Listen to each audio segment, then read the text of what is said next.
Tiens, je vais te montrer un objet. On va bifurquer un petit peu et ensuite on prendra les questions. Ouais. Parce que j'avais envie qu'on parle d'un truc aussi. Là, j'ai une casquette que mon frère m'a ramenée des États-Unis. Tu vois? Est-ce que si je la mets sur ma tête et que je vais au Hellfest, tu penses qu'il risque de m'arriver des trucs ou pas? Ah, et c'est de très bonne qualité, hein, Android et Mais, tout, c'est ah, vraiment mais du. c'est quoi cette version? Je la connais pas du tout. Alors ça, c'est la version des security guards. Mon frère est ambulancier et il Ah, avait c'est la fait. classe. Elle est classe, hein, avec les étoiles et tout.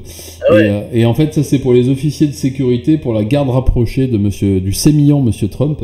Et mon frère est Ouais. ambulancier et chaque année il va 2-3 mois aux États-Unis faire des échanges. Et il avait fait justement le paramédic sur un de ses congrès et il leur avait donné cette jolie casquette, voilà, qu'il m'a offerte. Ouais. Voilà. Et j'ai même un magnète officiel qui est parmi les 50 magnettes derrière. Make America Great Again. Voilà, Ah, la classe. c'est ma collection de trophées, si tu veux. Voilà, voilà. Donc, j'ai ouï dire que dans certains festivals soi-disant extrêmes, il était devenu compliqué de porter des vêtements et des accessoires un peu provocants, du Exactement. type de ceux que fait notre ami Nico, par exemple. Ah oui. Est-ce que tu pourrais nous raconter succinctement, sans trop en dire et en restant très très gentil et très très poli, ce qui s'est passé au Motocultor Festival, pas plus tard qu'il n'y a pas très longtemps? Oui, bien sûr. Il se trouve que le Motoculture Festival, qui est à la base un espace de liberté où on y diffuse de la musique extrême autour de thématiques de mauvais goût, controversées, irrévérencieuses, c'est un petit peu la base du truc. Il se trouve que depuis 8 ans, je vais à ce festival avec les mêmes vêtements qui font rire tout le monde. Les gens prennent des photos avec moi. C'est vraiment on a capté au 30 millième degré du truc, quoi. Et du coup, généralement, je mets une casquette Make America Great Again de Trump et un t-shirt French Bukake en référence au site porno controversé et nos fameux Pascal Opé, qui est une figure de la provoque et du trash, personnage douteux, ça je ne dirais pas le contraire, mais en attendant, voilà, c'est un peu une icône du dégueulasse et voilà, en fait, il représente un petit peu la même chose à moindre mesure que certains serial killers, comme les fameux Josie Charlie avec la tête de Charles Manson. Voilà, ça c'est typiquement c'est le même genre d'humour quoi. Et il se trouve qu'au Motocultor, me baladant cette année, tout comme les 7 précédentes, avec cet attirail sur moi, ça n'a pas plu à certaines personnes qui ne me l'ont évidemment pas dit directement et qui se sont servis du truc le média balance ta scène et qui balance tout ce qui ne leur plaît pas concrètement On en a parlé un peu. qui m'ont du coup affiché en disant qu'il y avait un mec, sans dire qui c'est, parce qu'ils ne me connaissent pas, avec une casquette Trump et un t-shirt French Bukake et attirail quand même qui est très marrant, le contraste des deux, enfin bref. Et voilà, il se trouve que ensuite j'ai été viré du festival. J'étais viré du festival par rapport au t-shirt et puis par rapport à deux trois blagues de mauvais goût, mais comme je n'ai même qu'on fait depuis 8 ans, et les blagues qui font rire tout le monde, voilà, j'ai été viré du festival et d'autres amis ont eu le même souci pour différentes raisons et en fait on ne pouvait plus rien faire de travers, plus aucune provoque, plus rien. Ce qui est assez ironique parce qu'il y a en plus Didier Super qui a fait un concert lors de cette édition et qui a dit absolument tous les trucs pour lesquels je me suis fait virer sur scène. Mais je pense qu'il s'y attendait pas, donc du coup c'est passé. Mais ils n'avaient pas arrêté le live en cours. Mais c'était très très marrant et j'imaginais la tête des outrés pendant ce concert et je trouve ça très très drôle. Mais effectivement, je me suis fait virer de manière en plus un petit peu assez brutale et tout. Fausses accusations sur d'autres trucs, enfin bref, très craignos quoi. Et voilà, donc je suis triste, Motocultor qui était un espace de liberté et de transgression devient politiquement correct et gangréné par des personnes qui sont politiquement correctes quoi. Donc c'est très embêtant et tout ce qui est tueur en Syrie, tout c'est pareil, hein, ça passerait plus. Enfin, je C'est sais que ce que. j'ai des Ouais. potes qui se sont fait afficher pour d'autres t-shirts, des trucs à la con et tout. Pareil, tu mets un t-shirt Bourzoum, ça y est, c'est fini. Enfin bon, c'est assez compliqué, et triste et problématique, quoi. Très dommage. Ouais, Voilà pour- moi aussi je trouve ça très dommage parce que, bon, j'avais déjà vu les infos du genre passer pour des festivals mainstream comme le Hellfest ou des trucs comme ça. parce que bon, mais c'est quand on reçoit des dizaines de milliers de personnes, il faut forcément que ce soit la doxa qui règne, donc j'étais pas étonné plus que ça. Mais quand j'ai lu ton post sur le Motok, j'étais assez étonné aussi. Après, pas tant que ça, parce que j'ai vu que certaines... Le Motok tend à se Hellfestiser, donc oui, c'est ça. C'est ça. Forcément. C'est ça. J'ai l'impression que même au niveau de la prog à venir, d'après ce que j'ai pu entendre dans les milieux de la musique là qui traîne un peu, ce serait, il serait en train de se positionner un peu comme l'alternative plus extrême au Hellfest, que je trouve assez dommage, mais même dans des festivals comme l'Obscene Extreme, des trucs, c'est où? C'est en Serbie ou en Croatie en République tchèque. En République tchèque, ouais. Et il paraît que même l'Obscene Extreme commence à se lisser. Apparemment, il y avait un pote qui avait un t-shirt No Vegan, Go Cannibal, un truc du genre, et il s'est fait emmerder à cause de ce t-shirt. Ah oui, non, mais il y en a eu, il y a eu pas mal d'exemples. Bah, c'est un festival qui est très orienté vegan, je crois même qu'il n'y a que de la bouffe vegan maintenant. Je crois qu'il n'y a que des trucs de bouffe vegan, mais justement, c'est ça qui est marrant. Enfin, je veux dire, de se ramener là-dedans avec un t-shirt contradictoire et provoque, enfin, ils ont des groupes, un groupe c'est que des noms de mixtape porno là-bas, donc bon, c'est ça qui est très très très bizarre.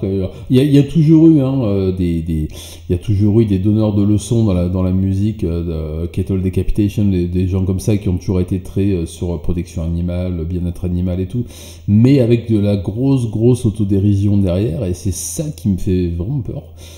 Parce que c'est en train de disparaître vraiment. J'ai ouï dire aussi que dans certains festivals, des tout petits festivals là en Aquitaine, vraiment des festivals comment dire confidentiels quasiment, la même problématique, c'est un insecte qui casse-toi. C'est la campagne. Je me fais attaquer. C'est des petites blattes jaunes là, elles sont dégueu, je trouve. J'aime pas du tout. Même si elles vont pas me faire de mal. Et voilà, ça arrive même dans des petits fests comme ça, et je le vois arriver gros comme une maison, que la brigade des mœurs, on a parlé d'une personne en off qu'on connaissait tous les deux, dont le nom commence par Al et finit par Alexander Samuel, et avec qui j'ai eu l'occasion de converser chez notre ami Zioclo avec Nico, parce qu'il nous accusait de mazisme au dernier degré, parce que Nico avait liké un post de je sais plus qui connaissait un tel qui était vaguement affilié, enfin bon, tu vois ce que c'est. Comme ça, la belle-sœur par alliance a voté Bayrou, c'est bon, retour du Troisième Reich, quoi. C'est ça, c'est le bruit des bots, tout ça.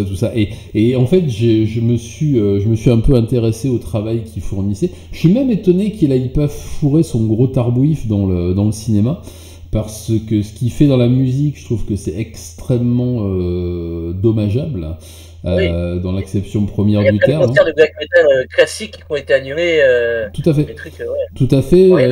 J'ai même vu certains argumentaires en ligne qui parlaient des débuts de tel groupe qui était plus ou moins à coquiner avec tel label qui avait produit du NSBM, machin, donc il fallait boycotter le festival et tout. Et moi j'avais je craignais un peu que ça arrive dans le milieu du cinéma, parce que j'ai l'impression qu'il y a des offuscations à géométrie variable selon certains films. Le fait de commencer à mal parler aussi de films problématiques, de classiques de l'horreur. Parce que tu vois, tu pensais à une de mes publications, ouais. Oui, tout à fait. Oui, on va y venir. Je vois vers où tu veux aller. Ah bah vas-y, on y va, allez, let's go. Oui, bah, tu parles des youtubeurs de la génération Z qui viennent New Wokisme, mais qui sont en train de découvrir ce qu'est le cinéma extrême. Tout à fait. Tout à fait. Ouais. Et ça, j'ai très très peur. Moi, ça me fait un peu penser, tu files des grenades à un nouveau-né qui vient juste d'arriver à tenir sa cuillère, si tu veux. Et que ces gens-là se débarquent dans la musique extrême et dans le cinéma extrême, ça me fait extrêmement peur. Déjà, j'ai lu des trucs ahurissants sur Salo, par exemple, le film, que j'aime beaucoup et qui commence à se faire cracher dessus pour des raisons qui sont totalement abracadabrantes, puisque c'est justement ce dont le film parle. Enfin, ça, c'est assez compliqué. Et puis le fait de cancel, d'annuler, on va dire, certains acteurs pour des comportements réels ou supposés, mais je pense aussi que le milieu de l'extrême du cinéma underground va pas tarder à... Quelle a été ton expérience pour nous balancer ce poste-là, dis-moi? Moi, j'avoue que ça me fait un petit peu peur. Alors, pour l'instant, le truc, c'est que ces personnes-là n'ont pas, on va dire, de force de frappe conséquente, parce qu'ils débarquent un peu de nulle part et ils sont pas crédibles. Mais c'est embêtant, si tu veux. Moi, je sais que j'avais vu quelques. Là, il se trouve que la cible en question était Lucifer Valentine, le réalisateur de la trilogie, tétralogie. Enfin, maintenant, il y a eu plein de splits, mais à la base, c'était une trilogie.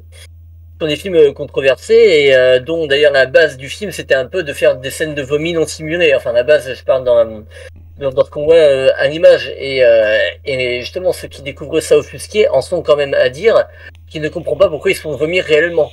Bon, déjà c'était compliqué à partir de là, mais effectivement il y a eu quelques youtubeurs, je pense notamment à Judas, un jeune youtubeur qui débarque dont on ne sait pas trop où, qui aime crier sur tous les toits, qui a une licence de cinéma donc qui connaît. Voilà. Et qui a passé toute une vidéo à défoncer Lucifer Valentine, à dire que c'était un être abject, fallait le mettre en prison, que tous ses fans étaient des dégénérés, en gros, donc nous, merci, enfin, je peux me prendre pour un compliment, mais venant de lui, je sais pas. Et on a eu tout ça un petit peu, et moi, ça m'énerve un petit peu, parce que du coup, il y a des personnes qui parlent de quelque chose qu'on aime, quelque chose qu'on comprend et et dans lequel on évolue depuis des dizaines d'années, pour certains même plus, et des personnes débarquent comme ça sans connaissance réelle du sujet, sans approfondissement, et se permettent de tout casser et d'arriver avec des nouveaux codes moraux qui n'ont rien à voir avec ça et qui n'ont pas à être corrélés du tout à cet univers-là, à ce cinéma, à ces codes. Et ça, c'est particulièrement embêtant. Et du coup, j'avais vu notamment cette vidéo-là, et après encore un autre, et où il descend le réalisateur et tout ça, avec en plus des accusations, les trois quarts totalement foireuses. Et effectivement, c'était assez problématique parce que les gens regardent ces vidéos, les gens communiquent, les gens après vont faire des vidéos en suivant ce que l'autre a fait en vidéo et ainsi de suite. Donc au début, c'est peut-être rien, mais je trouve que c'est pas forcément quelque chose de positif, quoi. Et il y a des personnes qui vont débarquer dans notre univers, dans notre microcosme, sans en avoir les codes.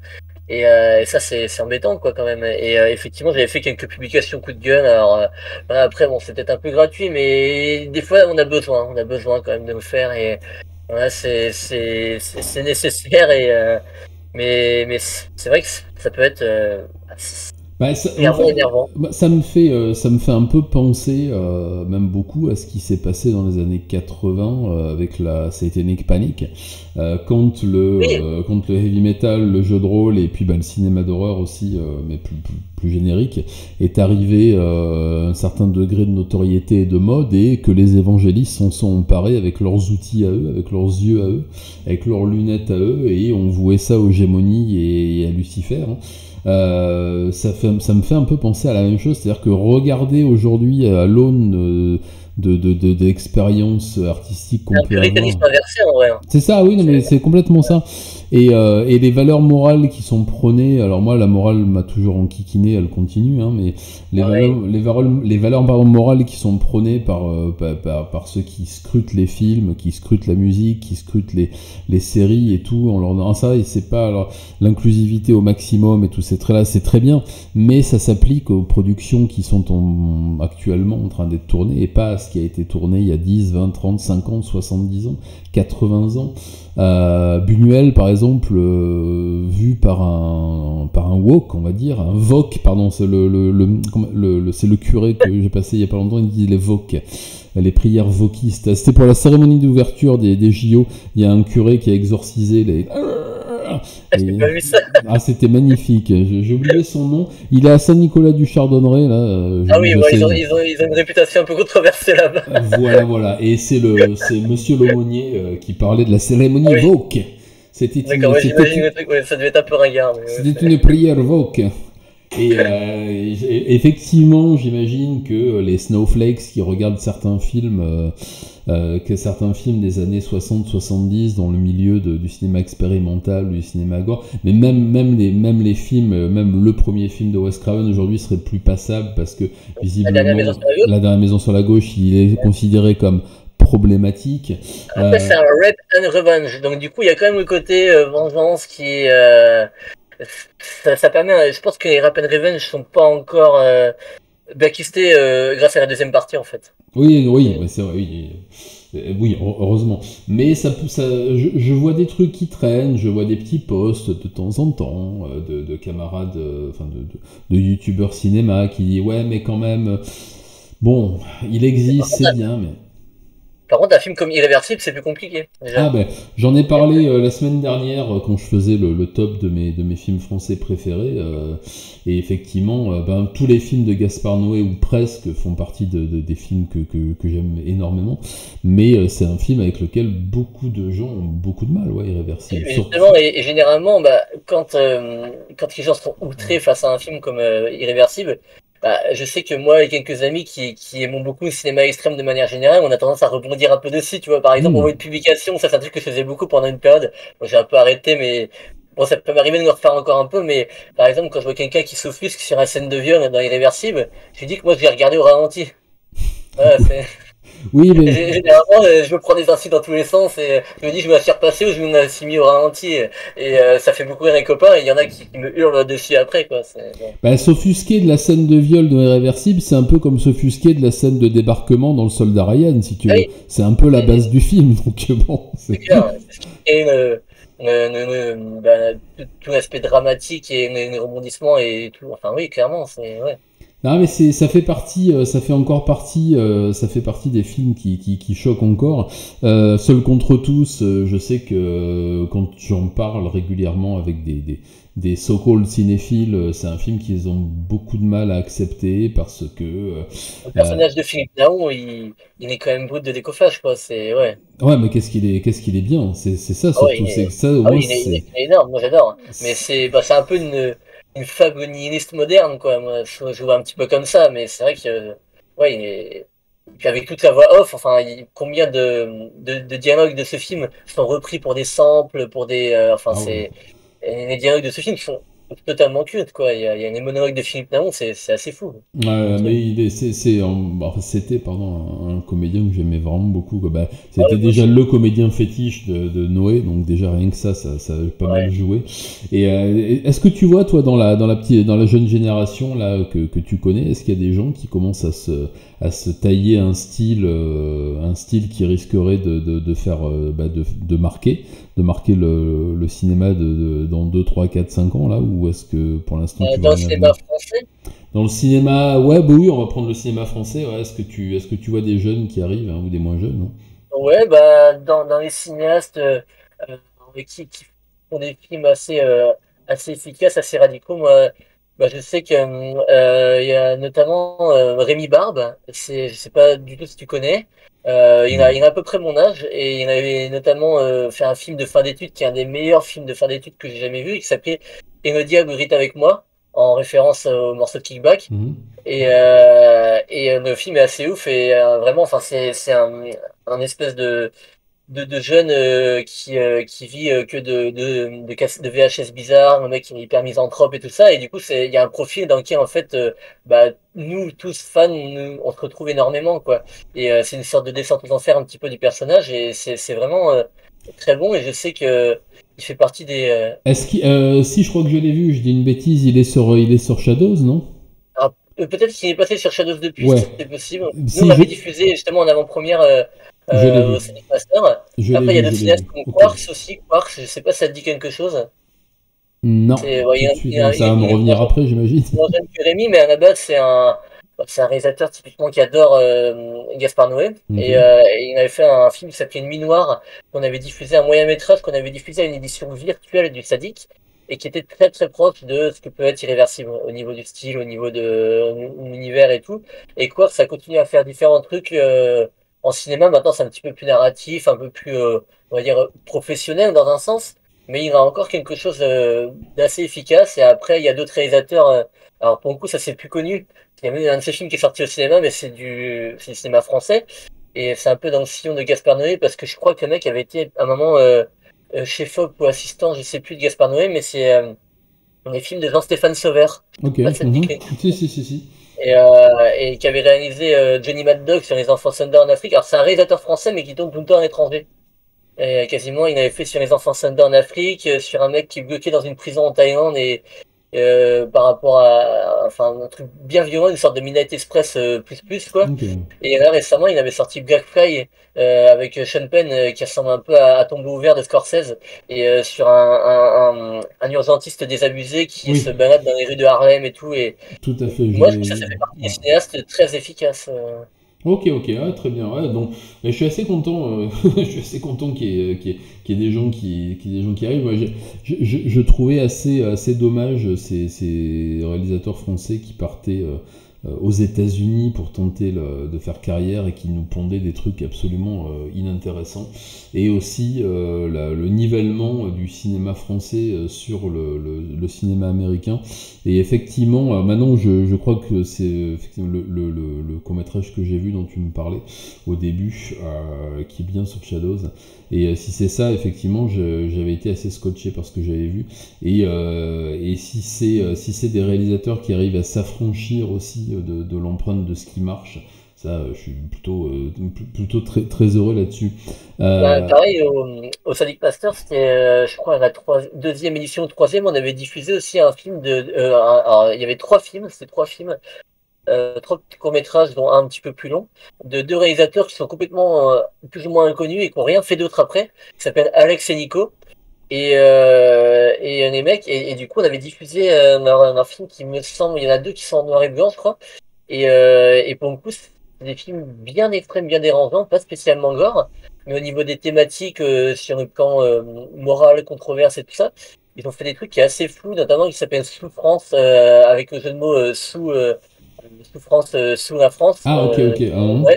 Et ils avaient fait Born from Pain aussi. Ils avaient fait trois courts-métrages comme ça. Et dans le genre, c'est pareil, ça fait partie des trucs, c'est pas trop d'où ça vient, mais c'est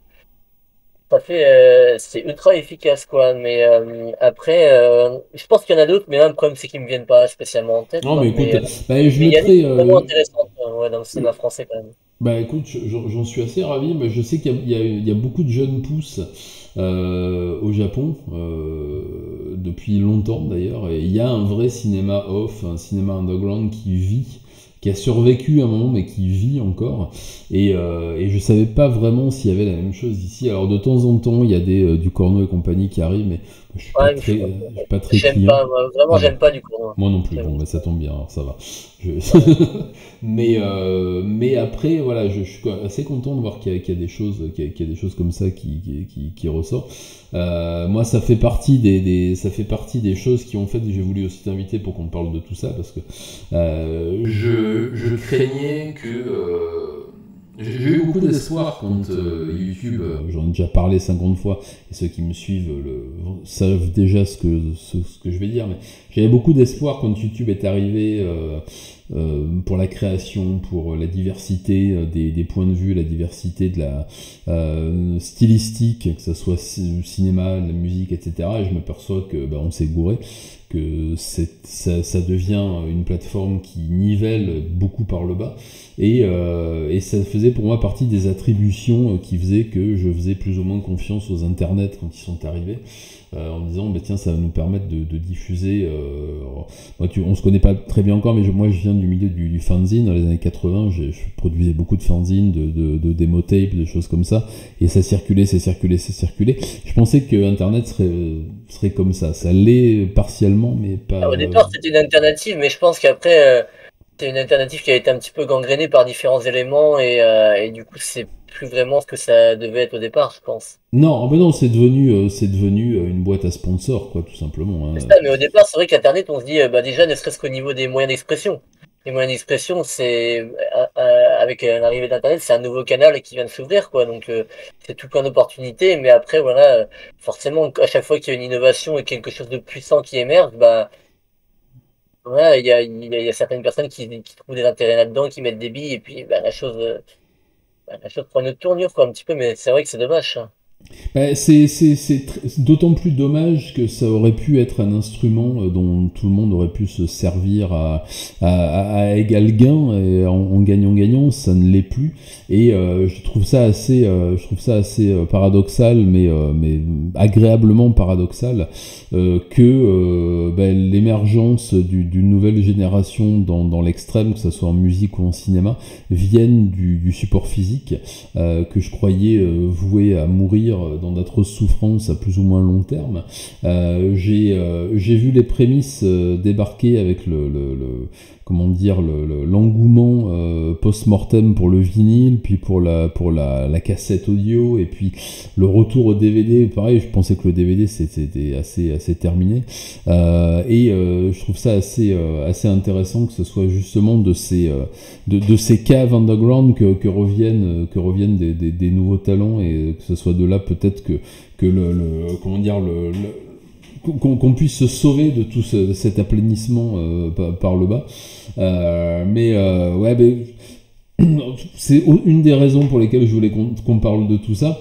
Je voulais te parler aussi un peu de ton livre et puis de l'écriture, parce que tu es publié chez Camion Noir, donc je connais un peu la maison. J'ai commencé ton bouquin la semaine dernière. Est-ce que tu as des projets d'écriture en cours? Est-ce que tu as envie d'écrire encore sur le cinéma, ou est-ce que tu as d'autres projets? Tu m'as dit que tu écrivais des romans, mais bon, je sais que Fabrice ne sort pas de romans. Non, mais j'ai déjà sorti un roman. Oui, tu m'as dit que tu écrivais des romans, mais dans les projets que tu as en cours là, est-ce que tu as des nouveaux projets sur le feu, de livres sur le Euh, cinéma ou... alors, oui, sur le cinéma, je pense pas, parce que le truc, c'est qu'avec justement les dossiers Sadic Master, qui est un gros pavé de 540 pages, j'ai un petit peu fait, on va dire, le tour de ce que je voulais dire dedans. Après, le problème d'un livre comme ça, c'est qu'il peut être réactualisé quasiment tous les ans. Donc, mais ça, si je commence à faire ça, je m'arrête pas. Donc, j'ai déjà une idée de faire un fanzine qui en déclinerait, mais pour l'instant, ça s'est pas fait parce que j'ai pas trouvé des maquettistes assez impliqués là-dessus. J'ai pas trouvé forcément d'illustrateurs qui seraient chauds de faire tout un fanzine. Donc, ça s'est pas fait. Peut-être ça se fera un jour. J'ai des doutes, mais parce que disons qu'il y a déjà tellement de choses qui déclinent de Sadic Master que s'il rajoute la régularité d'un fanzine à je ne sais quel délai, enfin je sais pas à quelle constance, mais ça ferait un peu beaucoup, donc je pense pas spécialement écrire encore sur le cinéma, si ce n'est dans des articles ou quoi, parce que parfois ça m'est arrivé d'écrire dans des revues de sciences sociales, de trucs et tout. J'avais écrit quelques trucs comme ça, notamment sur ma fiction horrifique à l'ère du streaming, et pour une revue qui s'appelait Cultural Express. C'était une revue universitaire et tout. J'avais été voir comme ça sur les propositions d'articles sur des sites comme Fabula et tout. Et voilà, ça peut m'arriver d'écrire des articles ponctuellement sur certains sujets précis, mais y consacrer un ouvrage entier, c'est pas forcément dans ce que je recherche actuellement. Donc là, je me porterai plus sur à continuer à écrire des fictions. Quand j'avais sorti mon premier roman qui s'appelait Le réel vous avalera, là, je suis sur un deuxième qui est en cours. Donc voilà. Et après, des fois, je participe à quelques trucs. J'avais participé à un concours de nouvelles érotiques, et où j'avais fini dans les finalistes. Et c'était organisé par Au Diable Vauvert. Ok, d'accord. Et c'était une déclinaison de Au Diable Vauvert qui s'appelait Les Avocats du Diable. Et j'y ai participé un peu comme ça par hasard, et c'était un concept assez sympa. C'était une nuit blanche d'écriture en fait.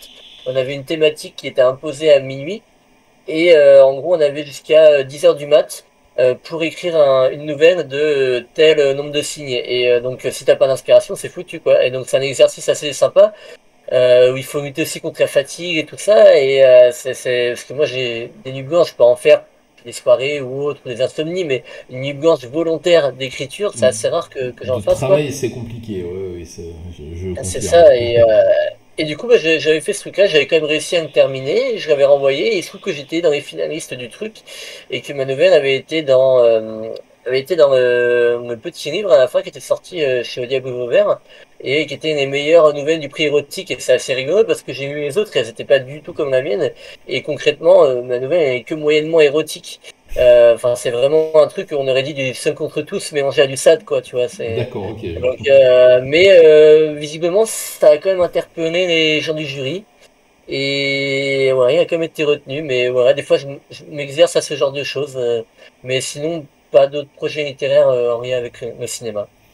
Ok, non, mais je pense que tu as déjà suffisamment de projets sur le feu Ouais. sans te disperser. Comme tu dis, la régularité d'une publication, c'est ultra compliqué. Moi, c'était mon métier pendant presque 20 ans, l'édition, et se tenir à sortir un magazine, alors qui plus est un fanzine, c'est-à-dire totalement bénévole, là, c'est même pas la peine, parce que tu dépends du bon vouloir de ceux qui vont te faire la maquette, qui vont te faire les articles, la relecture, etc. C'est extrêmement. Déjà, quand tu paies les gens, c'est compliqué. Alors quand en plus c'est bénévole, c'est encore plus compliqué. Bah, si vous avez des questions, commencez à les concrétiser dans vos têtes et à me les marquer dans le clavardage, parce qu'on va se quitter à 22h, donc il nous reste 19 minutes si je ne m'abuse, et vous le savez, je m'abuse très rarement. Donc pensez à vos questions, nous on va finir un peu doucement de parler de tout ça. Avec les projets immédiats, je pense que les projets immédiats, c'est la préparation du festival de l'année prochaine, la sélection des films, j'imagine. Ouais, c'est ça. Après, ben, la distribution de DVD qui va continuer du coup à se développer. La sortie de du coup mon court-métrage en DVD. Et voilà. Et après, ben, l'idée aussi, c'est que maintenant, du coup, que on a pas mal de on a dans la distribution Sadik Master, il y a les films qu'on distribue de A à Z, mais aussi on travaille maintenant avec d'autres distributeurs de ciné extrême avec qui on fait du resell. Donc du coup, en fait, on rechoppe leurs titres à des prix de partenaires, de collaborateurs, et on les revend après au prix normal du coup. Et puis et voilà, et du coup on travaille notamment avec Black Lava, avec New Film Order, avec Zeno Pictures et tout ça. Ok. Donc maintenant, ce qui fait que j'ai un petit catalogue et j'ai assez de matière, j'ai assez de DVD, j'ai assez de choses pour tenir des stands. Donc aussi l'idée ça va être de pouvoir parfois aller dans des trucs de cinéma. Là notamment je vais le 30 ou 28 septembre, je sais plus. Je vais je pense que c'est le 30 au Fantasticon qui est une convention de cinéma de genre à côté de Toulon. J'ai vu l'affiche sur tes réseaux, ouais, effectivement. Voilà J'ai donc eu peur que ce soit un truc de série télé parce que ça me faisait penser à Stranger Things, je sais pas quoi. Puis non, visiblement c'est pas ça. non, c'est une convention ciné, donc c'est un truc qui est assez récent, mais Ok. apparemment qui est assez sympa et qui tend à devenir une sorte de Buddy Weekend du Sud. Je sais pas si tu connais aussi le Ouais. Buddy Weekend. Et le Buddy Weekend, du coup, j'y vais régulièrement aussi. Alors, j'ai pas encore pris de stand là-bas parce que quand il y avait la dernière édition, j'avais pas encore assez de choses. Mais du coup, j'ai vu quelques trucs sur le stand d'un pote et tout, voilà. Mais sinon, ouais, le Buddy Weekend, du coup, je pense que c'est pas impossible que je tienne un stand. Après, c'est pas encore totalement sûr parce que j'aime bien profiter du festival aussi en tant que festivalier et c'est un peu un rituel depuis un moment, donc à voir. Mais sinon, voilà, l'idée c'est de profiter de la distribution pour essayer d'aller de tenir des stands parfois et tout, ça peut être sympa aussi. On me dit que tu fais penser au youtubeur le Hussard. Sur ça, je ne connais pas ce youtubeur. Et Le ça ne me dit rien non plus. Non, ça ne me dit rien non Ah, plus. quoique le nom me dit un truc, mais je ne sais plus qui c'est. Alors j'ai regardé, après, plus le temps passe, moins je regarde YouTube. C'est peut-être, je ne sais pas pourquoi. C'est un peu Il y quand a on. encore quelques bons youtubeurs hein, au milieu de toute la nausée. Ah oui, oui, non, mais il y en a. Il y a encore des bons. Ouais, ouais. Mais je suis souvent. C'est un youtubeur littéraire, d'accord. Ok, je connais pas. J'irai voir. Moi, la seule chaîne littéraire que je regarde encore, parce que c'est une camarade, enfin j'en ai déjà parlé, c'est Les Livres de la Crypte, mais elle sort plus beaucoup de vidéos. Mais ouais, non, il y a encore de très bons youtubeurs, heureusement, mais ça Ah, me. récemment, Obscuria, je sais pas si tu connais le youtubeur Si, Obscuria. oui, oui, tout Ah, à fait. c'est excellent, j'adore. Ouais, non, J'ai mais découvert récemment, c'est très bon. il y a plein de. Je crois que j'en avais parlé dans mon émission Coup de pouce d'ailleurs. Parce que j'en passais un par semaine, donc j'ai arrêté là il y a un an, mais je crois que j'avais parlé de son travail avec tous les autres. Il y a beaucoup il y a l'étrange voyage et compagnie, ça fait partie des youtubeurs qui commençaient à l'époque et qui font des trucs plutôt pas mal. Non, on trouve encore des choses. Il y a aussi, évidemment, un des plus connus dans le domaine, Alt 236. Ouais, Oui, Et oui. justement, tu sais on devait en avoir dans le jury des Sadic Masters à l'année où le festival était annulé à cause du Covid. Ah, Mais à la base, d'accord, oui. il devait être dans notre jury et je sais que bah, je le connais assez bien. C'est un mec très sympathique qui est d'ailleurs lié au film que tu connais peut-être, Fargo et Prakov. Ok, D'ailleurs, oui, oui, et bien sûr. c'est le monteur de ce film. D'accord, ok. Ah, Il n'y a pas grand monde qui le sait, mais ouais, c'est le monteur de Fargo et Prakov. Et c'est un très bon pote de Raphaël Cherkassky, le réalisateur du coup. Oui, d'accord, ok, ok. Mais C'est marrant parce que justement, quand j'avais contacté Alt pour lui dire que j'aimais beaucoup son travail, il me disait que ça faisait un moment qu'il suivait aussi le mien. Et je savais pas, donc c'est assez rigolo. Il me dit, mais on se connaît par intermédiaire de Raph et tout. Et du coup, c'est marrant, mais ouais, j'aime beaucoup ce qu'il fait. À 236, c'est très bon aussi. bah, il a fait une grosse vidéo documentaire aussi avec Maxwell, Ouais, anciennement Two Guys One TV. Je sais qu'il avait fait un truc en soi et un bouquin, si je ne m'abuse. ouais, il avait fait un truc qui s'appelle Berserker, c'est son vrai nom, je crois. Ouais, c'est ça, c'est ça, c'est ça, Ouais. c'est ça. Ah, on me dit qu'il bosse chez Arte maintenant. Ok, ok. Ah, mais parce Ah que oui, j'avais vu qu'il. Ouais, ouais. ouais, mais il y a beaucoup de gars qui partent à la télévision, hein, J'espère même. que ça va pas dénaturer trop son travail, on va voir. Bah, après, c'est mieux payé. Je pense que Arte paye mieux que. Probablement. Paye mieux. J'avais tenté, c'est pour ça que j'ai des sacs, des tote bags Arte partout. Parce que j'étais allé me prostituer chez eux pour vendre mon documentaire. Et j'avais eu beau m'habiller très court, ils m'ont pas donné d'argent. Donc Merde. j'ai pas pu faire mon doc, voilà, c'est comme ça. Ah là là là. Mais ça, j'ai pas de soucis. Ouais, mais c'était très bien, Alt. Il y a beaucoup de vidéastes comme ça qui partent, hein, mais même dans le true crime world là, sur YouTube, il y en a beaucoup qui sont partis à la télévision. Marine, que j'avais présenté dans Coup de pouce, qui faisait des trucs plutôt dynamiques et tout, maintenant elle travaille avec Julien Courbet à la télé, voilà. Elle a été... ouais, comme quoi tout arrive, hein. Et donc je pense que il y a une espèce d'appétence pour la télévision. La preuve, c'est que YouTube, ça ressemble de plus en plus à la télévision, hein. Les programmes, dès que quelqu'un commence à se professionnaliser sur YouTube, bah, il fait plus ou moins de la télévision. Ce qui est un peu dommage, mais bon, comme comme c'est le format qu'on a vu pendant 80 ans, bah c'est un peu normal aussi. Mais ouais, il y en a beaucoup qui y partent, ouais. Et il y en a beaucoup qui aimeraient bien, ou alors sur les plateformes VOD, il y a beaucoup de youtubeurs spécialisés qui passent dans les... Bah, Maxwell, justement, il travaille surtout maintenant avec The Pit, hein, il fait des documentaires pour The Pit. J'ai vu que Az aussi bossait pas mal avec Shadows et tout ça, et bon...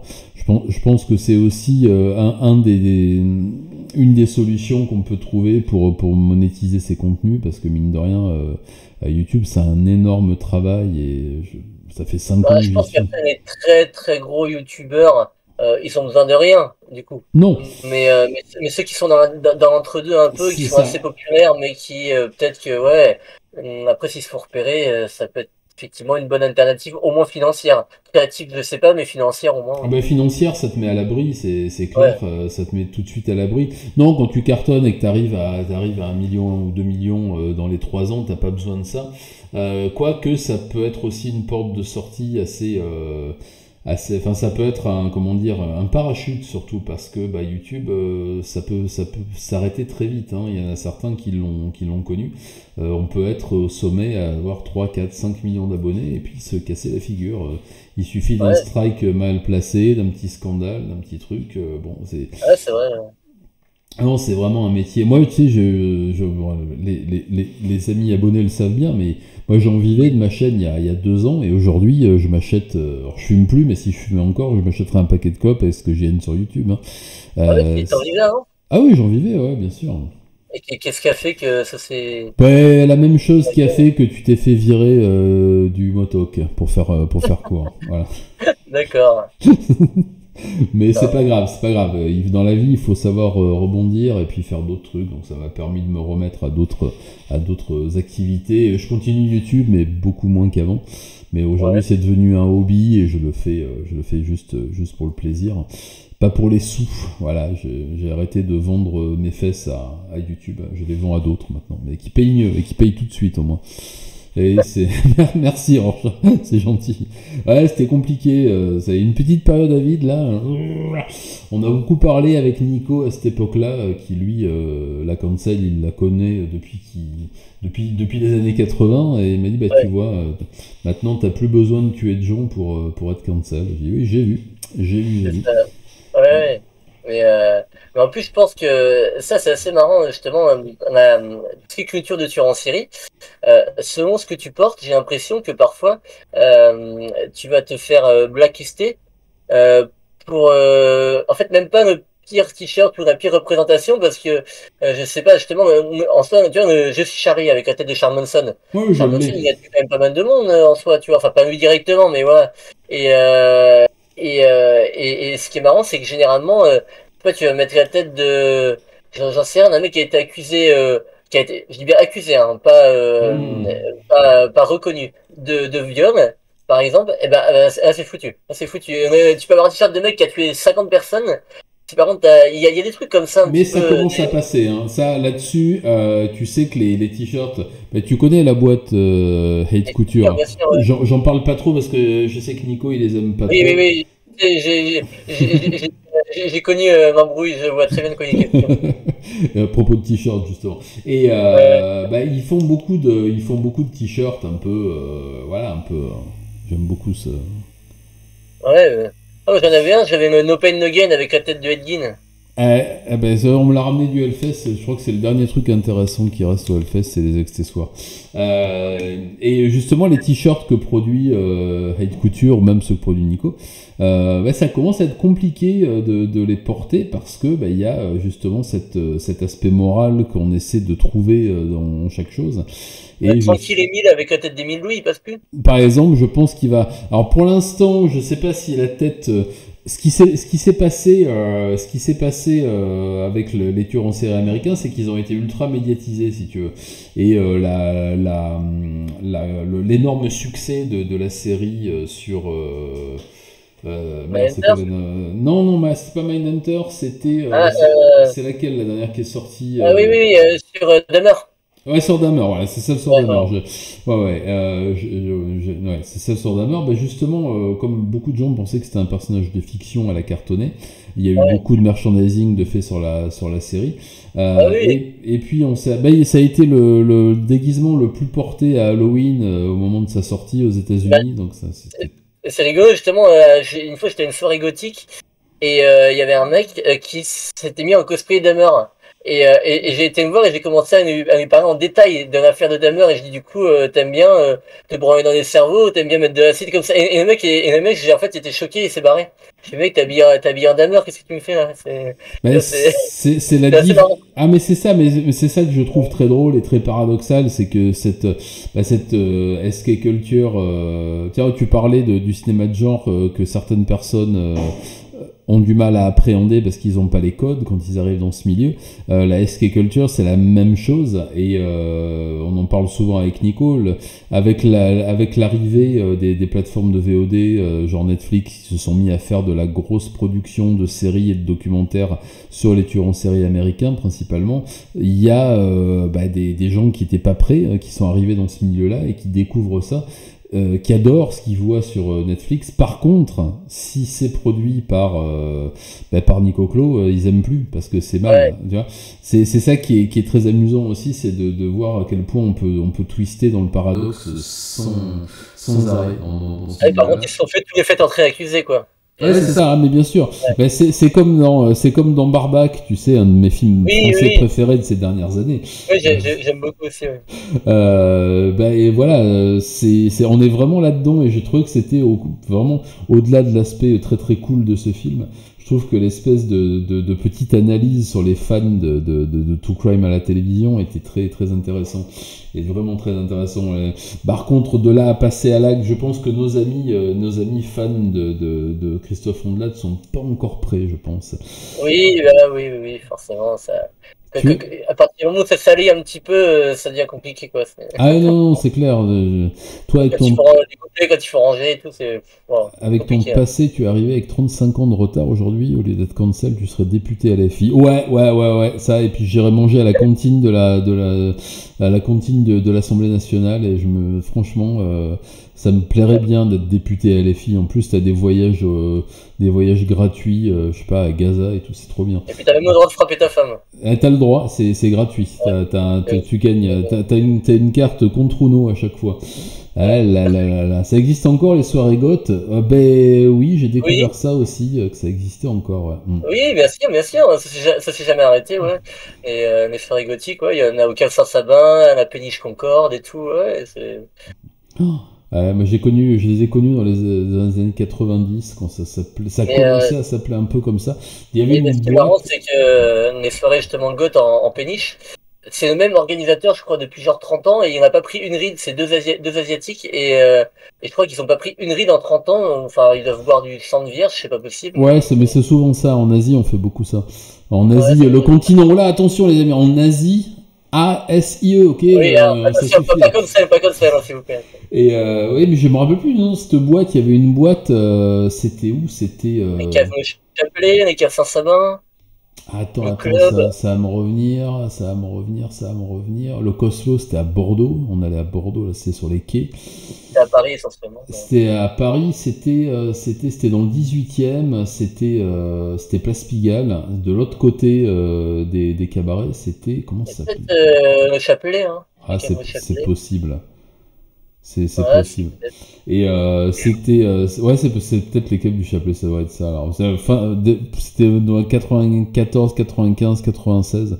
Quand on venait du Japon avec ma copine qui était à fond dans ce délire, on y allait. Et bon, j'étais un peu déçu parce qu'il y avait beaucoup de poseurs. Hein, c'était surtout. Après, là-bas, ils faisaient aussi des soirées SM aussi.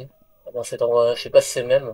Alors ça j'ai pas connu. Ouais, sur SM j'en ai connu beaucoup à Shibuya, à Tokyo, mais là non, je sais pas si c'est eux s'ils en faisaient ou pas. C'est des souvenirs lointains, mais ouais, je pense que c'est un style qui a pas dû. C'était un peu en chute là, même au Japon ça se faisait plus trop, mais c'est revenu justement par le cinéma. J'ai vu que la sortie de ce qui s'annonce être un navet intersidéral, la suite de The Crow. Oui. Que je n'irai pas voir, hein, même si il va falloir me l'offrir pour que je le voie, je pense, avait relancé un petit intérêt pour la mode des années 90 au Japon, aux États-Unis. Je pense qu'on va pas tarder à marcher sur leurs pas. Ça va être sympathique. Pour l'instant, j'ai vu que des critiques horribles, hein, mais après le projet sent un petit peu la marée quand même. Hein, ah ouais, ça va pas bon. Est-ce que c'est vraiment une bonne idée? Je ne pense pas. Surtout que le film, enfin, moi je l'avais vu, il avait créé un énorme engouement à sa sortie. Alors déjà il y avait la légende maudite autour du film et tout. Et puis moi j'ai pas trouvé que ce soit un film si extraordinaire que ça. Je trouve que c'est un film qui en fait des tonnes. Il y a une très belle photo. Je l'ai revu il y a pas longtemps parce que même ma fille m'a demandé d'où ça venait, tout ça. Et je lui ai dit, ben, on va le regarder. Je me suis rendu compte que c'était pas l'objet filmique en lui-même qui avait créé l'engouement, c'était plus ce qu'il y avait autour, je pense. Voilà. Mais ouais, non, là j'étais assez surpris de voir que la mode goth années 90 revenait avec ces grosses new rock là au Japon et aux États-Unis. Il me tarde de revoir des gotopouf en France aussi. Ah mais il y en a, en soirée on en a, des fois c'est assez marrant, mais après comme tu dis, il y en a beaucoup, c'est très superficiel et tout, mais après esthétiquement c'est rigolo, c'est sympa à regarder quand même et tout, tu vois. Bon, ah oui, non, mais je suis d'accord. Tu sais, à l'époque, dans les concerts les concerts black metal à la Locomotive et partout, les garçons comme moi qui à Lyon, on dit ah les gotopouf elles sont trop nulles. Par contre, on était tous en train de courir après dès qu'il y en a deux qui allaient. Voilà, donc effectivement, ça peut me ramener dans 20 ans ou 30 ans en arrière. Allez, allons-y. Il y a toujours des concerts à Paris de black metal à la Locomotive? ouais, bien sûr, ouais, il y en a pas mal. Il y en a au club, justement, au niveau de Châtelet. Et sinon, si tu arrives à enjamber tous les craquettes qu'il y a devant, il y en a au Gazart aussi. Ah ok, d'accord, ok. Ah, À côté de Port de la Villette, mais il y a un truc de craquette juste devant, donc c'est un peu particulier pour y accéder, mais ouais, ouais. Ça fait très zombie, t'as l'impression d'être dans un film et tu les esquives et tout, c'est bizarre, hein. Mais il y a souvent des concerts de black metal là-bas, ouais. ah tiens, ouais, bah, intéressant, tiens. Il y en avait beaucoup, c'est vrai que moi les meilleurs concerts que j'ai pu voir, ouais, je me rappelle d'un énorme concert de Marduk à l'époque de Légion, qui était mon chanteur préféré du groupe, à la Loco justement, qui avait pas pu se terminer parce qu'il y avait un peu trop de monde et monde un peu énervé. Et il y avait le Scalp où j'avais un truc Antifa qui était devant, qui voulait faire interdire le concert parce qu'il y avait les grandes affiches. Marduk, en plus, Marduk, c'est pas du tout NFBL. Ah, pas du tout. Et en plus, c'était à l'époque de la sortie de Panzer Division où c'est pas du tout un char allemand qui est sur la pochette. C'était rigolo, hein, c'était rigolo. Alors les Gotopouf, Albator, c'était un terme très élogieux qu'on utilisait à l'époque pour parler des jeunes filles qui s'habillaient en gothique, loli, machin un peu bizarre, mais qui en faisaient vraiment beaucoup. C'est-à-dire qu'il y avait une panoplie plus que des vêtements. Ça pouvait être très joli, ça pouvait parfois être ridicule. Voilà, c'est une période particulière. Je sais que c'est pas très inclusif comme nom, je veux bien l'admettre. Cancel. Voilà, là on n'est pas du tout dans l'esprit. On n'est pas dans l'esprit olympique, pas du tout. Mode Batcave et sur Cinema Stream. Oui, mais ça se fait. C'est pas mal de gars dans les soirées qui étaient plutôt. Ça c'est plutôt cool. Ça c'était plutôt cool. Les amis, on va pas tarder à se quitter parce qu'il est 22h et qu'à mon âge je devrais déjà être au lit avec un suppôt de Satan, bien entendu. Bah écoute Tinam, je te remercie d'être venu. Merci à toi pour l'invitation. Mais avec grand plaisir. Je vais faire une capsule longue d'ailleurs pour mettre sur la chaîne de Rediff. Je te donnerai les liens. Je mettrai les liens vers ta boutique, vers le site de Sadic Master, vers le site du festival, c'est le même d'ailleurs. Et puis certainement si t'en as aussi, tu me les donneras plus tard vers des sites que tu veux mettre en avant, des réalisateurs ou des copains. Et puis on aura l'occasion de reparler de tout ça un de ces jours avec grand plaisir. Quand ton court-métrage sortira en DVD, tiens, je te réinviterai pour qu'on en parle, qu'on en passe des extraits, qu'on en parle tous ensemble. C'est des extraits, tu vas te faire censurer direct, hein. Peut-être pas sur Twitch. Peut-être pas sur Bah, Twitch. déjà les protagonistes sont nus pendant tout le film. Ouais, alors on va dire, je mettrai un filtre, je mettrai un watermark par-dessus. Voilà, bonne idée. Ça va être compliqué, mais ouais. On essaiera de faire un truc, t'inquiète pas. Ok. En tout cas, je te remercie.